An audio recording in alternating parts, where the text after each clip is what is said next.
Si de algo saben las abejas, es de flores. Hay de todo tipo y para todos los momentos. Lo importante no es solo su color, tamaño o forma, sino lo que hace sentir cada una. Y para esos sentimientos trabajan. Igual que el Banco Central, que trabaja para hacer florecer la economía y que sientas estabilidad. Para ese sentimiento de tranquilidad, para ese sentimiento de crecimiento y desarrollo, para que la primavera llegue a todos los sectores y los planes de muchos den grandes frutos. Banco Central de la República Dominicana, 75 años trabajando por una estabilidad que se siente.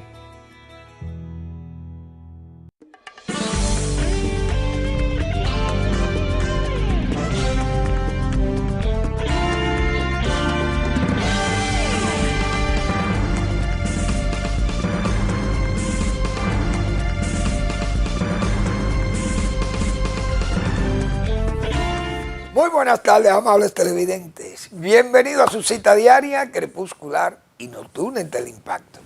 Al final de la tarde, despidiendo el sol o comenzando la noche. Ponga su caridad en buenas manos. Apoye el Patronato de Lucha contra el Cáncer de Villa González Incorporado. 809-443-8010. También el Hogar Escuela Santo Domingo Sabio, otro espacio para apoyar a esos jóvenes que están en alto riesgo y que la delincuencia puede hacer atracción de ellos. Y entonces los salesianos se encargan de formarlos, llevarlos a ser verdaderos ciudadanos útiles al país. Avenida Independencia, esquina Gregorio Luperón en Santo Domingo. Bueno, señores, pero los precios del cacao están en un desplome total. La verdad que es preocupante porque con tanto entusiasmo que la gente fomenta un cultivo como ese, que se vio en unos niveles de precio verdaderamente estratosféricos, como se dice, $12,000 la tonelada. Hoy la tonelada en Nueva York cotiza $3,145. Es decir, en un descenso de $9,000 y más en la tonelada. Pero hay que guardar la esperanza de que las cosas no se deterioren más de ahí, pero podrían bajar más de ahí, porque si las condiciones climáticas han sido buenas en esa África, que producen cantidades en miles, millones de toneladas de cacao, entonces no hay duda que los precios van a estar deprimidos. Y probablemente este año cacautalero y el que venga estarán afectados por una superproducción, indiscutiblemente. Los tiempos son así, en los cultivos de este tipo.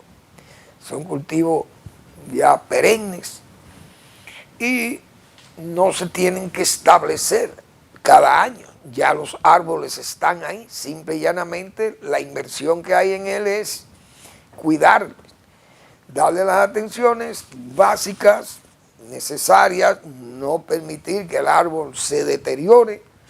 Hay que seguir cuidando las plantaciones porque quieras o no, la calidad la pagan también.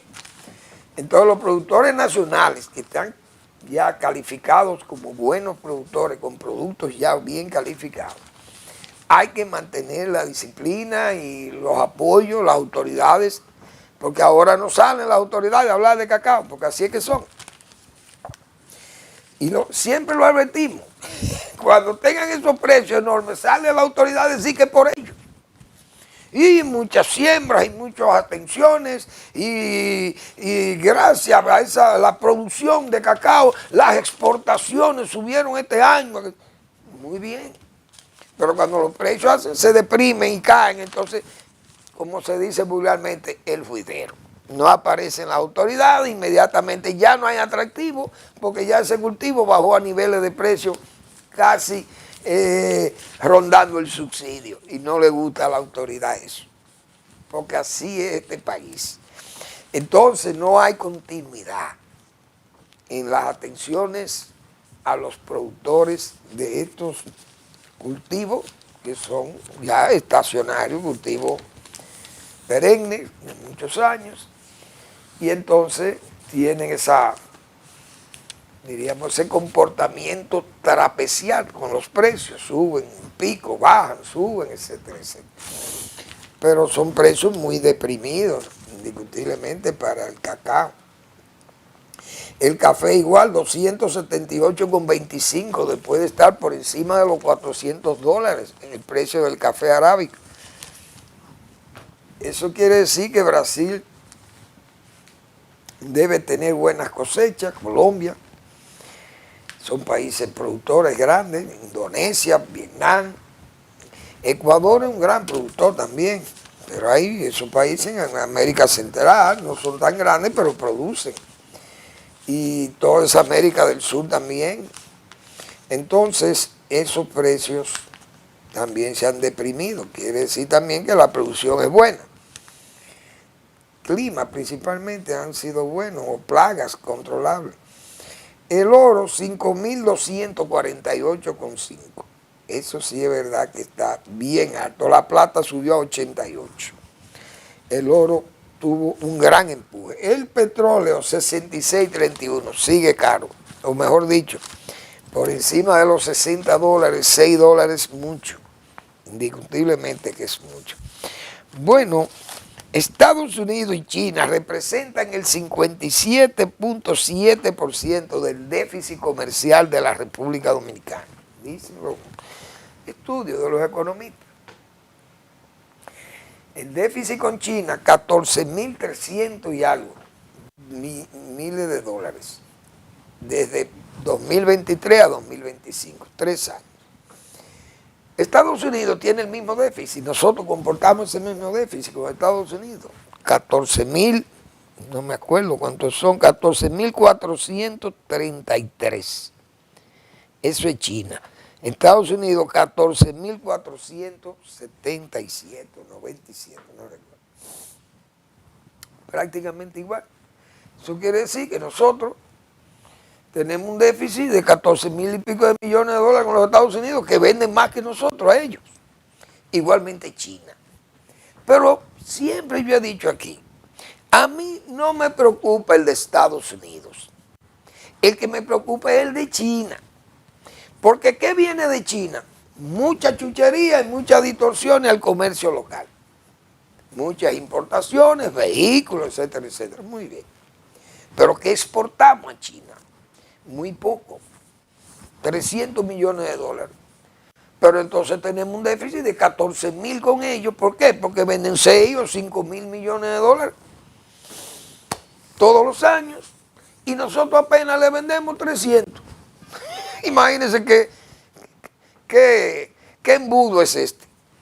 Entonces, con Estados Unidos, aunque tengamos ese déficit, pero como el mercado es mayor, nosotros exportamos más de 8.000 millones de dólares fácilmente a los Estados Unidos. Y cuidado, si exportamos más. Entonces, porque toda esa zona franca es a Estados Unidos que van, no es para China. Además, ¿por qué yo luzco pro norteamericano en mi cosa? Y lo digo responsablemente. Porque Estados Unidos nos aporta a nosotros. Las remesas vienen 11.000 millones de dólares. ¿Cuántos llegan de China? Porque es verdad que tenemos el déficit comercial, pero no es verdad que es un déficit real el que tenemos. Porque esas remesas, 11.000 millones de dólares, eso no se van a calcular ahí, porque eso no es asunto comercial. Es transferencia de dólares que vienen al país. ¿De dónde vienen? De China. No vienen de Estados Unidos. Igualmente, 2 millones o 1,5 millones de dominicanos residen en los Estados Unidos. ¿Cuántos residen en China? Mínimo. Pueden ser tal vez contados con los dedos de pie y manos de los humanos. Dominicanos que residen en China, pero dominicanos que residen en Estados Unidos son millones. pero más. Turistas. Vienen fácilmente 4, 3 o 5 millones de turistas norteamericanos vienen al país. ¿Cuántos vienen de China? Muy cero, cero o muy pocos vienen de China. En resumen, entonces, ¿qué beneficio tenemos nosotros de estas relaciones comerciales con China? La suerte que el gobierno dominicano no ha disgustado al gobierno norteamericano.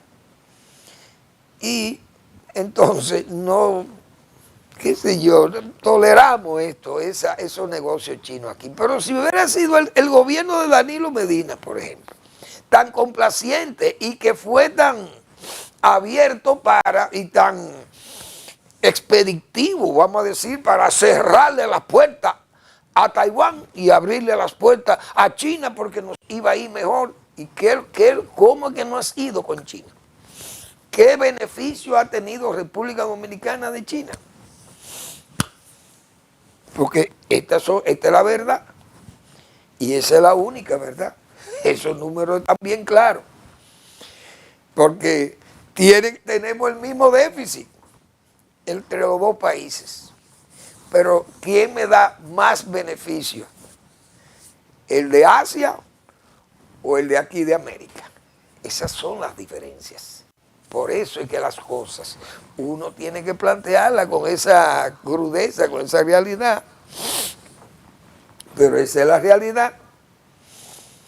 Entonces, eso es lo que vemos entre Estados Unidos y China como competidores que son. Bueno, Trump, no hay duda que tiene ahora mismo en ascua al mundo. No solo por la parte de la guerra o la posible guerra que pueda haber con Irán, porque eso es una guerra peligrosa, todo el mundo lo sabe, porque esto no es Venezuela, este es un país que está en una región muy complicada, una región estratégica desde el punto de vista energético, geopolíticamente hablando, muy complicada también porque es un país musulmán, no árabe, enemigo jurado de Arabia Saudita y de los Emiratos, que son amigos de los Estados Unidos, pero enemigo jurado de Israel, que es hebreo y que es también un aliado estratégico de los Estados Unidos en la zona. Y además, no solamente en la zona, un aliado económico, monetario de los Estados Unidos, porque todo el mundo sabe lo que es el poder económico de los judíos en América y en Europa y en el mundo.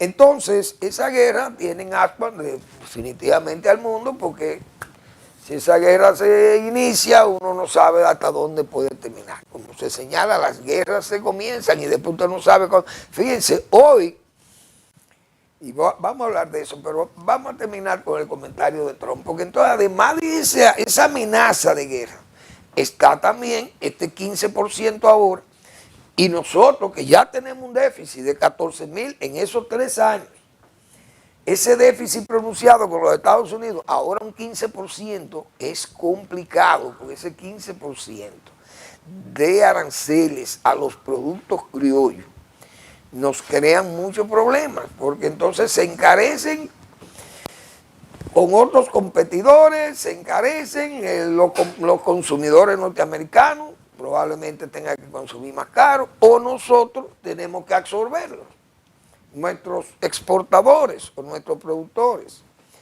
Entonces es una pérdida para países como nosotros, pequeños, que hacemos un esfuerzo extraordinario para poder exportar. Eso es un problema, porque ya el 10 lo estábamos tolerando, pero no dejaba de ser un problema, pero ahora un 15 es muy fuerte también. Sin embargo, nosotros tenemos un acuerdo de libre comercio con los Estados Unidos, entonces ahora hay que tener un silencio ahora respetuoso con el señor Trump, porque es el Führer fúrico. Entonces, estos países pequeños que estamos bajo la esfera norteamericana, lamentablemente, fíjense que yo debemos ser pro norteamericanos, pero cuál es entonces el comportamiento de Estados Unidos en este asunto de los aranceles, que debieran ser por lo menos más específicos contra países que sí se benefician de Estados Unidos, tal vez en forma, como dice Trump, que han vivido de estar vendiéndole a Estados Unidos con ventajas, pero nosotros somos un país que apenas vendemos, vamos a decir, cositas para lo que vende China o México, esos países tan grandes, que Brasil, que le venden muchísimo, y los países europeos que hacen negocios enormes, Canadá, etcétera, o Australia, Japón, Corea del Sur, Taiwán, que es pequeño, pero exporta mucho también a Estados Unidos y todas esas tecnologías.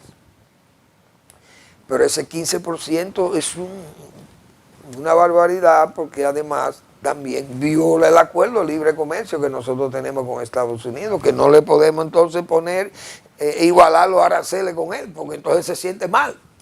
Es una cosa complicada. Entonces tenemos que hacer un silencio, como se dice, respetuoso con este nuevo Führer que hay en los Estados Unidos, que es el señor Donald Trump. Muy complicado definitivamente. Vamos a esperar a ver si tal vez estas cosas cambien. Hay que ver lo que él va a decir hoy. Hoy es el discurso a la nación, como los 27 de febrero aquí de nosotros.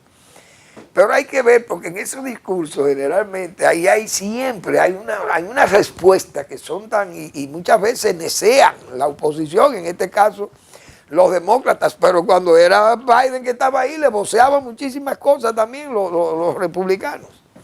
Pero Biden es un hombre tranquilo y este señor es un hombre muy expeditivo y muy impulsivo.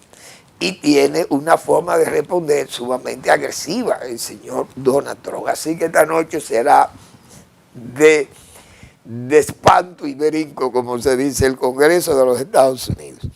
Vamos a ver cómo van las cosas. Bueno, hoy, 24 de febrero, 4 años de guerra en Ucrania. Una agresión imperdonable para el señor de Rusia. Porque con todo lo que se pueda decir de la relación entre Rusia y Ucrania, y su religión, su historia, Putin ha querido poner las cosas como que Ucrania ha sido un pedacito de Rusia que le dieron ahí a un grupo de rusos, y que esos rusos se hacen llamar ucranios o ucranianos. Es decir, es un país sin identidad. Pero los rusos son todos iguales, y ucranianos, rusos y esos bálticos que hay ahí. Y los descendientes de tártaros y de los mongoles y todo eso, porque Rusia es una mezcla de todas esas cosas, y cosacos. Entonces, esos dos países, Rusia no quiere admitir que Ucrania es el más europeo de esos países del este, porque Rusia tiene una parte que se llama Rusia europea, pero Ucrania es la más europea, porque esa sí es verdad que hace frontera con los bálticos y hace frontera con Polonia y con los otros países ¿cómo se llama? De los Balcanes, etcétera, etcétera. Entonces, eso sí están cerquita ahí de Europa, de Checoslovaquia, de Hungría y todos esos países ahí. Bueno, pero ¿qué es lo que hay que destacar, señores? Siempre nosotros en esa invasión siempre advertíamos, cosa uno desde la distancia, desde luego. Decir que advertíamos es más que una osadía nuestra, sino que comentábamos, porque eso no se iba a oír por allá. Pero decíamos nosotros aquí, Rusia cree que va a derrotar a esta gente en 3 noches. Y hasta los analistas más experimentados de Europa decían que no sobreviviría Ucrania a una invasión como esta, de centenares de miles de soldados bien armados, todos. Esta maquinaria militar vaciada en este país más pequeño y más pobre en recursos militares que Rusia, que lo superaba muchísimas veces. Pues iba a ser la caída inmediata de Kiev y de Ucrania. Bueno, quiten ese muñeco de ahí a Zelensky. Ese es un cómico. Y miren por dónde va la cosa. Y nosotros decíamos, ahí hay unas armas que se van a probar en Ucrania, que van a ser una molestia seria para ese ejército agrupado en forma diríamos, tan masivo que salió ese ejército ruso de Bielorrusia y de Rusia para abarcar a Ucrania en 3 días. Y miren por dónde andaba la cosa. Pero ¿cuál fue la primera diferencia? Los Javelin, que nosotros hablamos de esos Javelin tantas veces. Vamos a una breve pausa y seguimos. Mira.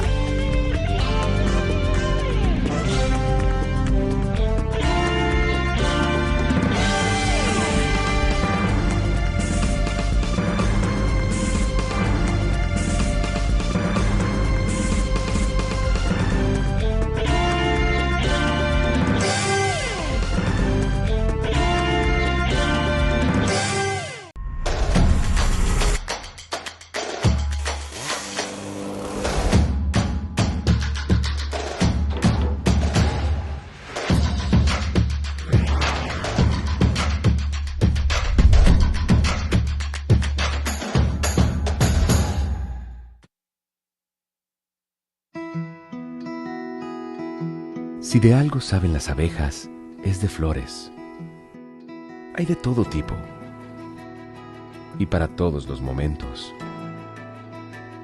Lo importante no es solo su color, tamaño o forma, sino lo que hace sentir cada una.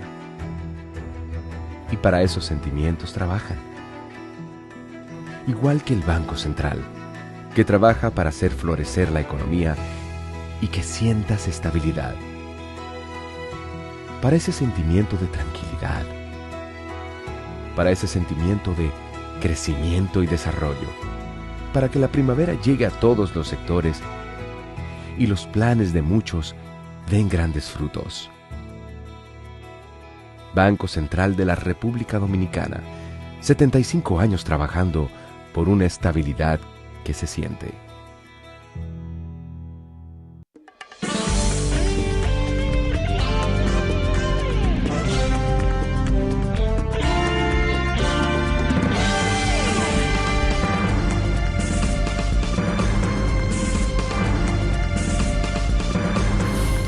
Bien, hoy hace 1461 días de esa invasión que fue planeada para que Ucrania cayera en 72 horas, es decir, en 3 días. Ya Kiev está prácticamente tomada y recordamos nosotros aquellas barreras, poniendo una barrera como de metal, como unos trípodes, una cosa de eso, el alcalde de Kiev. Y era como, se veía algo como artesanal, de que era ya una defensa como para no, como se dice, no entregarse. Era lo que uno veía en aquel pueblo, bombardeándole de todo y tirándole bombas y misiles y miles, cientos de miles de soldados. Señores, y cuando recuerdo aquellas primeras imágenes, aquellos drones cayendo sobre aquellos tanques, aquella línea de tanques de guerra que venían de Bielorrusia y que bueno, y aquella retirada, como se dice, como la retirada de los partos, como decía Balaguer. Ese desastre que fue para el ejército ruso, señores, aquella maquinaria militar que había ocupado más de un 30%, ya prácticamente a Ucrania entera, ya la habían ocupado con Crimea y toda esa zona. Bueno, el país prácticamente estaban en Kiev, los rusos. aquellas escenas, yo recuerdo la primera escena asesinando civiles y de todo, un desastre. Señor, y cuando esa gente tocaron esa corneta, como se dice, de retirada, oigan, ese ejército de Rusia, de la superpotencia, que le daban 72 horas para que cayera Ucrania. ¿Y qué pasó? La inteligencia occidental dio a Kiev 72 horas cuando Rusia invadió el país. Eso fue hace 1461 días. Ucrania obligó a Rusia a retirarse de Kiev, Yarkov y Gerson y expulsó a su flota del Mar Negro, Dios mío, de Crimea, sin armada, es decir, con unos drones y unos misiles como artesanales, como dice. Y le hundieron los barcos, aquel barco el Moscú, yo me acuerdo, señores, y la base de Sebastopol hubo que movilizarla. Es decir, hoy el balance es, señores, para esta superpotencia y aquel segundo supuesto o pretenso segundo ejército más poderoso del mundo. Rusia ha sufrido 1.2 millones de bajas, confirmado por todas las agencias de inteligencia, en el 11% del territorio ucraniano, que es lo que hoy tiene, después de haber ocupado prácticamente a Ucrania. Ninguna gran potencia ha perdido tantas tropas en ninguna guerra desde la Segunda Guerra Mundial. 72 horas, convertido en 1461 días, y Ucrania sigue luchando. Señores, eso es para que se vea. Yo le voy a aplicar la misma expresión de Napoleón cuando llegó a Moscú en 1812 o 10 o 11, no recuerdo. ¿Qué pueblo este, señores? Aquel lo decía Napoleón, asombrado por la rudeza y la brutalidad, el salvajismo con que actuaron los rusos, es que le quemaron a Moscú el agua, hasta le envenenaron el agua, para que el ejército de Napoleón se despedazara, como dicen. Y Napoleón dijo, ¿qué pueblo? Pero yo le voy a aplicar la expresión a Ucrania. ¿Qué pueblo, señor? ¿Cómo ese pueblo se ha defendido de una maquinaria de guerra así? Desde luego, Europa y Estados Unidos estaban conscientes de que Ucrania no iba a poder parar esa invasión. Sin embargo, ahí está el resultado, 4 años, 1461 días de guerra. Rusia empantanado allí, las sanciones. Entonces, Europa y Estados Unidos comenzaron a aplicar sanciones a Rusia y armar a Ucrania. Y el valor espartano de esta gente, señores, ha convertido a Ucrania en una de las guerras. Yo dije aquí desde el principio, dije, señores, ese va a ser el próximo Israel de esa Europa, Europa del Este. Ese va a ser el Israel ahí. Y miren dónde va Ucrania hoy, dándole clase a los países de Europa y del mundo y hasta Estados Unidos, de cómo se tiene que luchar contra un ejército tan poderoso como el de Rusia, una nación tan grande también. Y la verdad que ha sido una defensa y un valor que han tenido esa gente en ese pueblo ucraniano increíble. El sufrimiento que ha tenido eso, y cómo trabajan, porque entonces es un país que no ha dejado de producir. Grandes llanuras sembradas de minas, muchas, y sembradas de grano, de cereales, que es un gran exportador, y de aceite de girasol. Extraordinario, un país extraordinario en plena guerra, y produce, su agricultura no decae. Y le robaron los tractores, le robaban las maquinarias, los rusos se robaban todo, hasta los televisores. Dios mío. Ese pueblo va a haber que escribir la historia de nuevo de lo que son los pueblos cuando tienen que luchar por su supervivencia. Dios salve a Ucrania, porque la verdad que han dado un ejemplo de país valeroso, decidido y un país con una fe cristiana ortodoxa, que son ellos, pero es un país verdaderamente ejemplar, porque ha dado prueba, como fue el pueblo vietnamita también, un pueblo también que dio prueba de ser un pueblo valentísimo y decidido a defenderse de las agresiones y de esa guerra tan asimétrica que tenían con Estados Unidos, igualmente esta gente, Ucrania, y ahí están, en una lucha verdaderamente feroz y desproporcionada, pero han salido a camino porque hay gente que también tiene formación técnica, formación militar, porque eran soviéticos también, esa era una de las repúblicas soviéticas más avanzadas. Y ahí está la experiencia del genocida de Rusia, todas las vicisitudes que ha tenido que pasar con eso. Bien, señores, la presa de Atillo, seguimos viendo esto, pesca y turismo en caída por degradación de la presa de Atillo. Un análisis físico-químico reveló la presencia de elevadas de metales pesados y sustancias tóxicas en aguas del embalse. ¿Agua o metales? ¿Qué queremos? Lo que decíamos en esta semana pasada, creo que fue. ¿Qué coincidencia? Atillo, verde, llena de nanobacterias, qué sé yo, y ahora son metales pesados, fíjense, es como dosificándonos la gravedad del caso. ¿Por qué eso está así en Atillo? Porque la actividad minera es la actividad más degradante minera actualmente en la República Dominicana. Porque decíamos nosotros, hay muchísimas represas, ahí está. Ustedes se imaginan que Valdesia sea la fuente abastecedora de agua de la República de aquí, de Santo Domingo. Y que luciera así Valdesia, porque hay una actividad minera allí. Ustedes se imaginan que se ha planteado suplirle agua a la capital de la República, bombeándola de Atillo. ¿Y quién va a bombear esto? Precisa Manuel Fermín. ¿Quién va a bombear un agua así para ser tratada y utilizada por los humanos aquí en Santo Domingo? Los que han planteado que venga de Atillo un proyecto, bueno, no se puede hacer Madrigal, pues la vamos a bombear de Atillo, vayan, bombeen esto. Eso no es Valdesia, Valdesia Santo Domingo.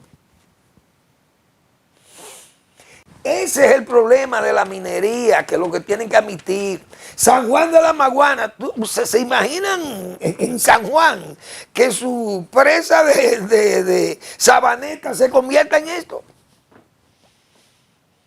¿Qué sería entonces para Sabaneta y para San Juan de la Maguana? O Monción, la presa de Monción, pero esas presas están limpias, no lucen así. ¿Por qué no lucen así? Porque no hay actividad minera. Entonces, República Dominicana no califica para minería, que lo sepan. Por eso es que esas montañas hay que dejarlas tranquilas. Maimón estuviera precioso si eso no existiera el oro ahí. Ahora, ¿qué queremos? ¿Qué nos deja más beneficio a nosotros? ¿La presa de Atillo o el oro? Porque esa presa de Atillo, claro, uno sabe que se van a cegar mañana, llegará un tiempo, si no se dragan, serán cegadas por el limo y el lobo, probablemente. Pero es un desarrollo sano con esto. ¿Ustedes se imaginan que la presa de Rincón fuera envenenada por una actividad minera? ¿Qué va a pasar con los acueductos de San Francisco de Macorís y de Tenares? ¿Estarían a gusto? ¿O en La Marga? ¿Ahí en Aguayo? ¿Estarían a gusto con esa presa en esas condiciones? Sin poder pescar. Aquellos pescados que vemos en la carretera Duarte, tan bonitos, que son esos pescados de agua dulce que se cultivan ahí en las presas de Rincón. Pero la única presa precisamente que presenta esa condición es la de Atillo, donde está la actividad minera que tanto defienden plumas y voces de alquiler de este país. ¿Dónde están los editorialistas que hablan del oro? Callados deben estar. Como también están callados aquellos que le hacían bullying al doctor Marino Vinicio Castillo cuando hablaba de la mexicanización o de la colombianización en asuntos del narco y la violencia que genera el narco y que era objeto de bullying. Esos son fábulas de Vincho Castillo, enemigo del PRD y fabulador. Hoy están callados. Ahora hay editoriales. Ahora hay editoriales condenando ese efecto dañino del narco. Miren, en México 73 muertos porque le matan a un prócer de la droga. 73 muertos, entre ellos más de 20 militares. Pero Marino Vinicio Castillo tiene 50 años que advirtió lo que venía para República Dominicana. Y miren todas las vicisitudes que hemos pasado aquí. Porque no nos queremos acordar de la matanza de Paya. O de la violencia que generó el señor Figueroa Agosto y sus sicarios. Y todo el sicariato que ha estado en este país actuando en forma libertina o amplia, en un gran pasadizo ya. Todas aquellas advertencias eran objeto de bullying por los mismos editorialistas de hoy a Marino Vinicio Castillo. Hoy tienen que ir, como dicen, o en penitencia o quitarse el sombrero ante las evidencias. Esos carteles de México, tanto que lo advirtió él y se lo advirtieron de los de Colombia, y miren cómo anda la América Latina y ese México vecino de Estados Unidos. Pero ya esa conducta se ha derramado por todos estos países también. Ya somos almacén de droga. Antes el propio Marino Vinicio Castillo denunciaba que Haití era un almacén de droga porque eso era un territorio de nadie, como todavía lo es. Pero ya nosotros también lo somos. Somos almacenes. Y ahí fue identificado un capo que fue detenido en Colombia, creo. Fíjense cómo es que andamos. Qué desastre, Dios mío. Bullying a Marino Vinicio Castillo, recuerdo. Así ha pasado con esto. Aquí hay un grupo de ecologistas o de pretensos ecologistas y unos lenguaraces y gente que quiere ser alarmista con la minería, castrar el desarrollo de República Dominicana. Duermen con una riqueza debajo de su almohada, esa riqueza aurífera, y no la quieren aprovechar por estar como pensando será como en Barrancolíes o en Iguanita, como decía Hipólito Mejía, cuando se hablaba de desarrollar los terrenos de Bahía de las Águilas. Es decir, que todo lo que defienden el medio ambiente se ven como loquitos viejos, desfasados, gente que no tiene criterio de lo que es hoy la minería responsable, de que hay métodos sofisticados. Miren los métodos sofisticados. Todavía no se atreven a decir que eso es producto de la actividad minera de la zona, porque, repito, o es que la actividad minera está aguas arriba, o aguas abajo, o no, eso no es de ahí. ¿Y por qué luce así y las otras no lucen así? ¿Por qué Sabana Yegua no luce así? ¿Y por qué Tavera, Bao y López Angostura no lucen así? Y están en el Cibao también. Pero Rincón todavía, que está más cercana a Atillo, no luce así. ¿Por qué? Porque no hay actividad minera allí. Por eso que lucen así. Entonces, sigo con mi creencia de que nosotros debemos procurar sostener nuestra agua por encima de los inmoderados deseos de riqueza de algunos y de gente que se le importa que se depreden las montañas que hoy brillan. Brillan por los metales y ese oro. Que la codicia, que viene desde los tiempos de la colonia, venían aquellos desaforados, muchísimos locos que había en Europa que le decían que esto estaba cargado de oro, vámonos por allá, aventureros. Y llegaron aquí y se dieron cuenta que el oro aparecía, oro aluvional. Los ríos, la escorrentía y los ríos arrastraban de esas lomas, se van despegando pepitas y los indios milenarios recogiendo esa pepita y guardándola. Y cuando tenían como 100 toneladas de oro en esos sitios del Inca y en los aztecas, cuando llegaron Hernán Cortés y Pizarro y todo ese grupo de tigres, óigame hermano, se robaron más de 100 toneladas de oro, fueron robadas a los indígenas y llevadas a la corte española y Europa, y la parte que se quedaron también los piratas, los conquistadores que venían por ese oro, pero era oro aluvional. Hoy el oro necesita de esas herramientas físico-químicas para extraerlo de las montañas, de las rocas, pero fíjense los efectos dañinos que crean esas cosas. Porque lo que hemos dicho aquí, 1 kilo de oro necesita 375,000 litros de agua. Más la contaminación por los materiales, las dinamitas, los hidrocarburos que se usan para eso y unos productos químicos también sumamente tóxicos que se usan para la extracción del oro y la separación de esas impurezas. Entonces, esas son las experiencias, las vivencias que nosotros tenemos que tomar en cuenta para, en este país, preservar nuestra agua o dejar esos metales intactos en esos órganos relevantes que son nuestras montañas, que es una base geológica importante, es verdad, que tiene la República. Pero sigo pensando que la base geológica más importante que tiene la República es el agua. Y fíjense después de almacenada cómo se daña. Vamos a la pausa.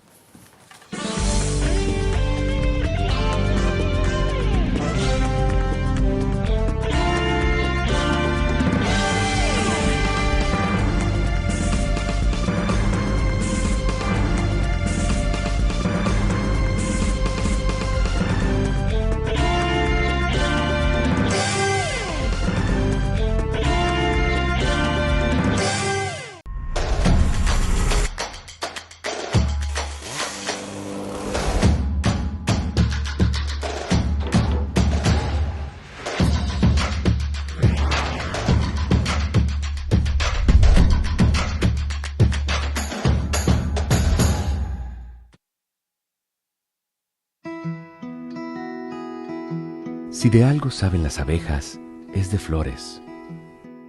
Hay de todo tipo y para todos los momentos. Lo importante no es solo su color, tamaño o forma, sino lo que hace sentir cada una.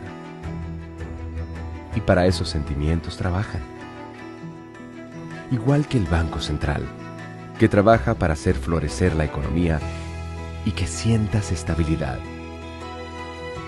Para ese sentimiento de tranquilidad, para ese sentimiento de crecimiento y desarrollo, para que la primavera llegue a todos los sectores y los planes de muchos den grandes frutos. Banco Central de la República Dominicana, 75 años trabajando por una estabilidad que se siente.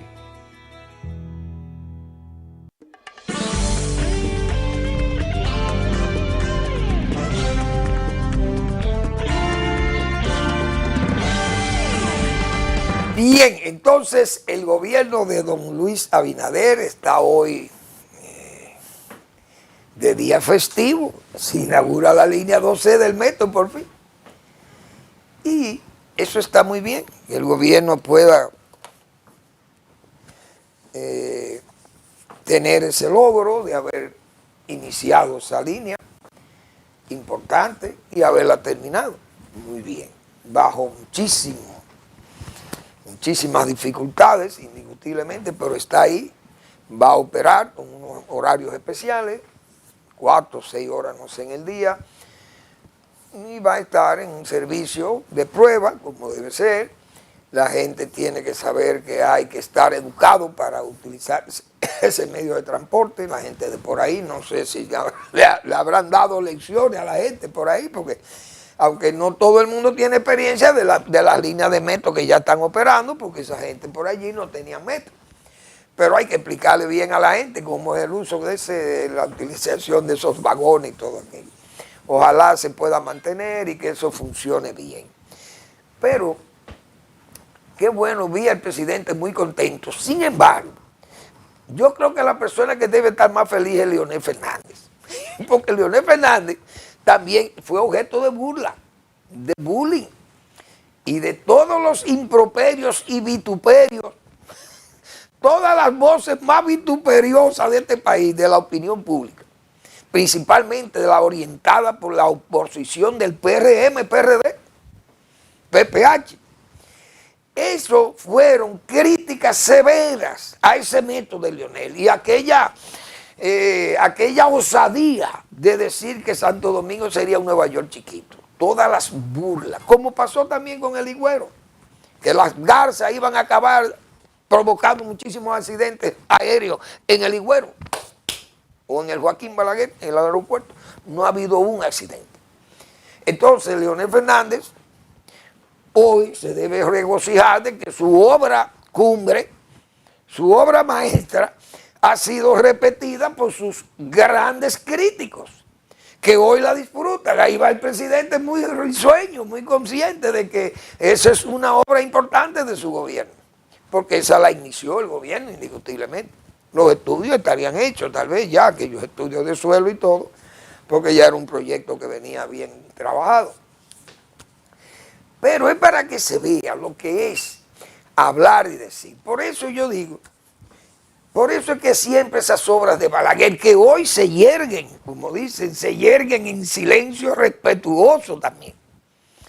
Ahí están esas obras que son la formidable obra de Balaguer. Todas esas presas, canales de riego, carreteras, hospitales, avenidas y muelles, aeropuertos, de todo hizo Balaguer aquí. Que hay que ver lo que ese caballero hizo, señores, en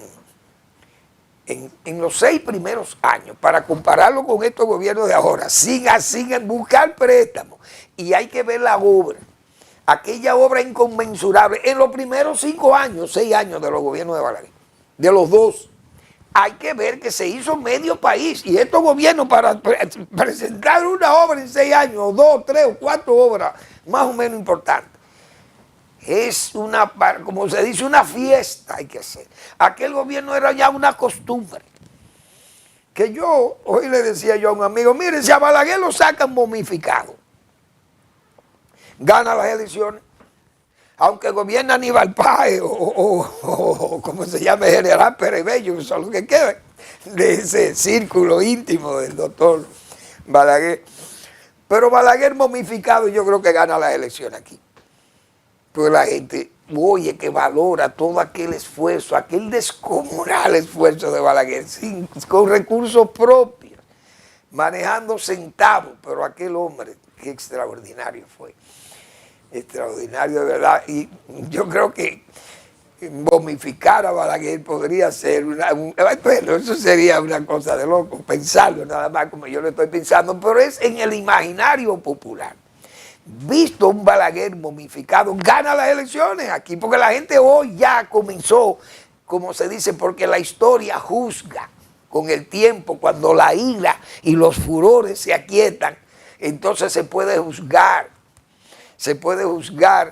con la certeza que se necesita juzgar las cosas de la historia. y no bajo el efecto de la ira o de la cólera sectaria. Y bueno, nosotros los balagueristas pensamos en una momia grande de Balaguer.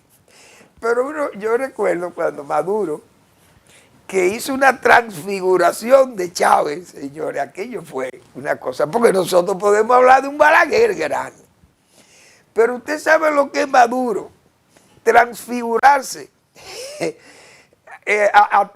a Chávez, un hombre tan corpulento y tan parlero como Trump, compararlo con un simple trinar, vamos a llamarle así, de aquel barranco, de un barrancolí, señores, oigan bien. Maduro es un hombre tan corto de vista, como se dice, que quiso presentar o transfiguró, repito, al coronel Chávez en un barrancolí. ¿Cómo que se llama el barrancolí? Ay, Dios mío, ahora no me acuerdo yo. Amphoris mosquitus, creo que se llama. Ese es el nombre en latín del barrancolí, que mide 8 centímetros. Y Maduro se reencarnó en ese barrancolí a Chávez, aquel hombre como Chávez, un hombre tan fuerte como fue Chávez. Pero nosotros los balagueristas pensamos en esa momia. Balaguer momificado gana unas elecciones aquí, porque fíjense la sequía de obra que ha tenido el gobierno, pero hay que decir que el gobierno terminó el metro, ayer entregó el acueducto de la barrera de salinidad, que decíamos, desde 1998 ya se había trabajado fuerte en eso, que incluso Hipólito Mejía quería inaugurarlo cuando estaba en su reelección. Pero bueno, hay que saludar ese esfuerzo del gobierno porque realmente es una obra clave para el transporte de los pasajeros de la zona occidental del Distrito Nacional, porque es mucha gente que vive por ahí y gente que se conecta con la ciudad, entonces eso va a despejar mucho, porque según los cálculos serían 150.000 personas que se podrían montar diariamente en ese servicio de metro, que cuando esté a toda capacidad trabajando, eso va a ser un verdadero éxito, que se extiende esa línea tan lejos allí a los Alcarrizos y se cubra prácticamente toda la banda norte del Distrito Nacional y la provincia de Santo Domingo. Toda la banda norte va a estar cubierta de líneas de metro. Esa es la pura verdad. Así que felicitamos al gobierno y que el presidente se anime a ver si se pueden apurar obras importantes que están detenidas prácticamente, con un trabajo muy lento, y eso pues no hay duda que la sociedad entonces tiene que esperar demasiado para disfrutar de horas tan importantes como esa. Bien, gracias por su atención, ya el tiempo se me ha vencido. Nos vemos mañana en otra entrega de Al Final de la Tarde, Despidiendo el Sol, o Comenzando la Noche.